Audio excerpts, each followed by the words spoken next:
manner. Mike, going back to this voices of the silenced, once you produce this film and you put it out for general analysis, what happened next? Well, we sought to premiere it in one of the cinemas in Piccadilly Circus, actually, in London, and booked the venue 3 months in advance. 3 days before the event, Pink News took exception to this. Pink News being? Pink News is the largest news provider from the gay lobby point of view. Okay. Their news is often very accurate and clear, but on this occasion, they did not want to support what we were doing. Immediately got together a petition. I think there were 600 signatures in the end. They put pressure on View Entertainment, which had agreed to our premiere screening. And actually the day before the event, the venue was pulled. Okay. Now, the end of the story was we screened it somewhere else. But there was an immediate uproar that such films should not be allowed to be seen. Okay. So but then that is for me censorship. It is pure censorship. And I can't understand like why... someone tries to censorship other type of films. Let's put it clearly, you know? I can't understand why one side also always insists that it has an open voice, it can say whatever it wants, but the other side must be silenced at all costs. What happened after it was banned? I believe you took it to court? Yes, well, first of all, we had a glorious promotion in the sense that everybody then at least knew about the film, which was very helpful, and perhaps those who opposed it shot themselves in the foot, which is why they're not very keen on giving us any kind of airtime in the UK. We screened the film, and yes, we certainly raised legal objections. And to cut a long story short, recently View Cinema admitted that they were wrong in saying that it would have been illegal to screen this film. There was no law disallowing them to do this. So they paid, the cost that we lost in terms of their venue, nothing else. Okay. Okay, so basically there was no legal, if I'm understanding, legal objection to the... None at all. Okay, so just pure censorship for the sake of pure censorship. I also believe that you did a bus campaign. I'd like to also talk about this. Can we possibly see 4C, please? Can you explain what this was all about to people who are seeing this? Well, in 2012, of course, London was host city for the Olympic Games, and Stonewall, the largest advocacy group in the United Kingdom, had the resources to be able to place an advert on 1,000 London buses. Some people are gay, get over it. Can we just see the next clip? Because actually this is the very thing that you're talking about. So Stonewall, who are pro-LGBT, yes, actually produced an advert on the London buses. That's Here correct. it is. We're showing it. So we're tolerant to show it. And then your response to this was to, can we see the one before, please, if we can? Was to come up with this campaign. Yes, and we had it on the side of the bus, not gay, ex-gay, post-gay and proud, get over it. I think what we were trying to say is some people were gay, get over it. Exactly. That would have been a better slogan, but at the time, that's what we wanted to do. And what happened? Well, Boris Johnson... the mayor of London. Not then the mayor of London, but running for the mayoral position, immediately latched onto this and pulled the advert from Transport for London. So yet again we have one side of the argument being able to do things, but somebody else doing the same thing exactly is stopped. Was that a legal thing to do? Well, we went to the High Court then. We had a judicial review. We lost it. We appealed, so we went to the appellate division. We went before the highest judges in the land, including the Master of the Rolls. We lost the case. All costs were awarded against us, £150,000 in terms of legal expenses. But we made some important scores that were very successful through the case. Which were? Well, number one, that Transport for London had not been consistent with its own procedures. Number two, that the Mayor of London had lied, but he hadn't lied illegally.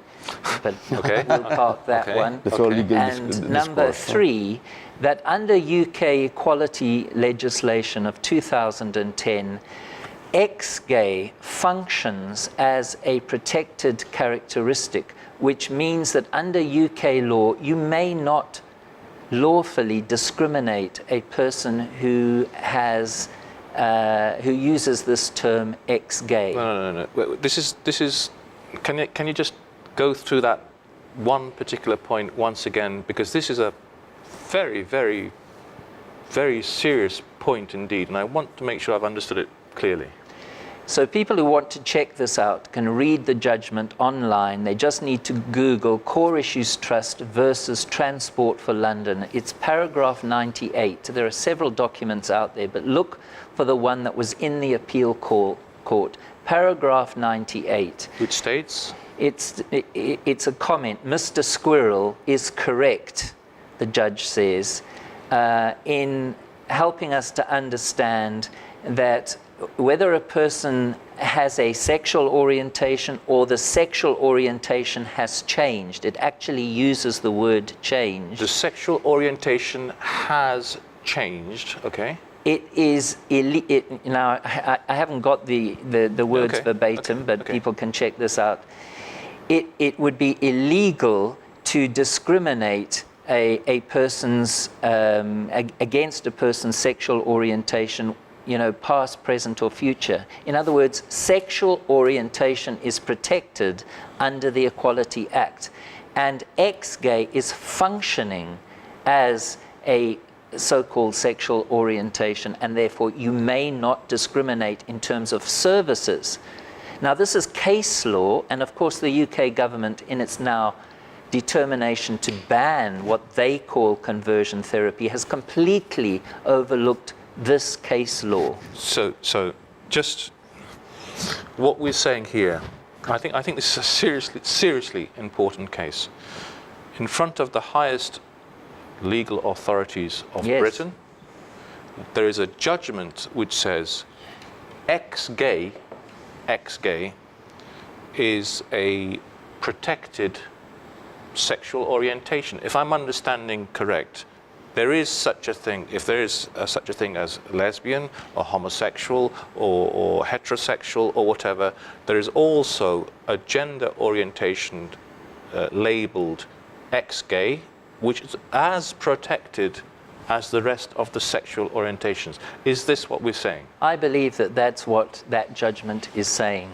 It's not saying that it is a protected category. It is saying it functions like one, and you may not discriminate against it. So let's agree that it says you may not discriminate against it. Isn't that what's happening here in Malta, where if someone who's saying, I was homosexual or a lesbian or whatever, I am not unhappy, I wasn't happy with that, today I don't practice that life. Yeah, that's the issue. And you see, Ivan, this is the problem. The UK government now is determined to ban what they call conversion therapy. They undertook the largest national LGBT survey just a few weeks ago. But you notice nobody could undertake this survey unless they were LGBT identified, which means that the survey automatically excluded anybody who had benefited from therapeutic intervention, who no longer describes themselves as LGBT. That category was immediately cut out of the survey. And again, we have this deliberate refusal to recognize that some people were gay. Everybody knows that. People have done stuff in their lives. They turn away from it. They no longer identify in that way. This is a fact of human existence. We need to acknowledge the fact that there is that group of people, and we need to be respectful of their desire to maintain and reinforce that position. No. I cannot, as I said, I'm not into the matter of psychiatry, but definitely I'm one that strongly believes that sexuality is a construct. Therefore, you construct your own sexuality. Which means, at least how I'm. Can you explain? No, it means that I decide to be a man. No, you know. You have every right. I have right, or I can decide to change. That's a construct. It's not something that someone is born, with an orientation. Someone decides on his orientation. You see, again. No, that's up then to the individual. Okay. What is seriously interesting with what we're discussing here, and I don't think in any way whatsoever we are advertising gay therapy. We're simply discussing gay therapies for me to understand from you new things. Sometimes they argue that sexual orientation, sexual preference, sexual gender orientation, gender preference, gender whatever, is fluid. You can if they argue it's fluid, they are accepting that it is a construct. One day, exactly. One day, we've had people on TV, on national TV, state, I wake up in the morning and I don't know if I am a man or if I am a woman. We've had this, we've seen this on TV. I can wake up in the morning and dress like a man, and I can wake up in the morning the next day and dress like a woman. At the same time, we are having arguments, and we're going to show in the final part of this program, where people who are attacking people who hold these ideas, the same people who hold these ideas that I can change my orientation, my whatever, are arguing the opposite in order to silence people like yourself, like Matthew, like me, like whoever, who says, listen, we have a different kind of ideology, a different kind of thinking, and we want to be able to speak freely, just like you are. So that's the confusion of our modern society. Because at some point we state one thing, and at the same time we make a statement which is totally the opposite of the first one. But this is the government of more. Yeah, I agree. Making laws. And these are confusing laws. Telling a minority, you cannot seek help how you think right, because I decided for you that you cannot, because of this one day, and next day the very opposite. This is a very, very dangerous situation, in my opinion. It is, and I think we have to understand that probably the reason is this is a threat to any point of view who wants to make, who wants to propose the idea that we are born gay, or orientation is fixed and unchangeable. Now, you can change anything, but you may not change the fact that you were homosexual and now you wish to go in a different direction. That's the issue, and that's why this you can change the orientation if you want. This is a term created in the 19th century, heterosexual. It didn't exist before the 19th century, to become a homosexual. Another term created in the 19th century. Okay? But you cannot move from homosexual to heterosexual, which are practically two terms created at the same time. But here we have the Minister of Equality, of all ministers, the Minister of Equality, championing that you can move from one sexual orientation to the other, but it seems like you cannot go the other way. It's like having a road, which instead of being able, if you're fluid, if you're free to think for yourself, to be happy, you can go down. It's like Hotel California. You can check in anytime you wish, but you can never leave. Exactly, it is cult behavior, and that's the problem. That is surely. But this is creating even a problem about truth. We're talking about post-truth, and we are creating this post-truth, because what's the truth? You know? Well, for me, the truth, if I may, for me, It's, again, a fundamental even in right. sexuality, you know. I'm going to use a very old expression, but I think it still holds water in this.